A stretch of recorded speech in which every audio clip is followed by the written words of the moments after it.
আমি আমরা বলেছি যে স্বৈরাচার যারা রয়েছে স্বৈরাচার দোসরদের বাদ দিয়ে আমরা নিরপেক্ষভাবে সকলকে নিয়ে কাজ করতে চাই। সেখানে আমরা কোথাও কোনো দলীয়করণ করার কোনো সুযোগ নেই।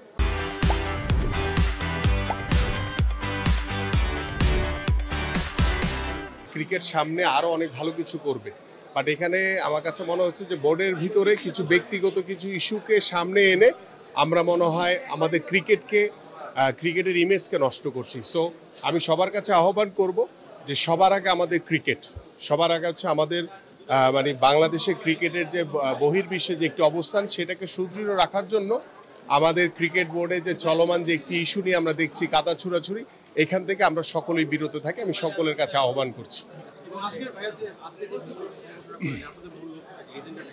আমাদের মূল লক্ষ্য হচ্ছে যে বাংলাদেশে গত 17 বছর যারা মাঠের ক্রীড়া সংগঠক, যারা ক্রীড়াঙ্গনের সাথে জড়িত ছিল, যারা গত 17 বছর ক্রীড়াঙ্গন থেকে বঞ্চিত হয়েছে, সেই মানুষগুলোকে আমরা সামনে নিয়ে আসতে চাই।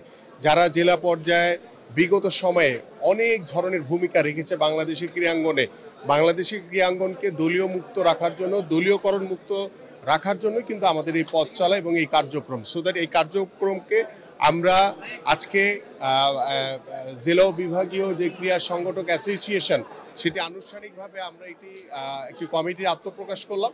আমাদের দায়িত্ব হচ্ছে দ্রুত সময়ের ভিতরে যে আমাদের সাংগঠনিক যে টোটাল 10টি বিভাগ, 10টি বিভাগে 10টি বিভাগীয় কমিটি করে, পাশাপাশি ওই বিভাগের দায়িত্ব হচ্ছে সংশ্লিষ্ট জেলাগুলোকে দ্রুত কমিটি করে আমরা যাতে বাংলাদেশের তৃণমূল পর্যায়ে খেলাধুলাকে ছড়িয়ে দিতে পারি। শুধু ফুটবল, ক্রিকেট বা হকির ভিতরে সীমাবদ্ধ না, আমরা সকল স্পোর্টসকে, ইন্ডিভিজুয়াল যে স্পোর্টসগুলো রয়েছে, ব্যক্তিগত ইভেন্ট যে রয়েছে, সেগুলোকেও আমরা প্রাধান্য দিয়ে আমরা চাই আমাদের তরুণ প্রজন্ম, যুব সমাজ এবং ভবিষ্যৎ প্রজন্মের জন্য একটি ক্রীড়াঙ্গনের বাংলাদেশ উপহার দিতে।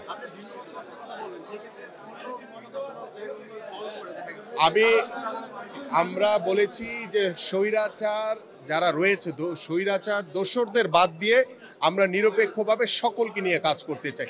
সেখানে আমরা কোথাও কোনো দলীয়করণ করার কোনো সুযোগ নেই।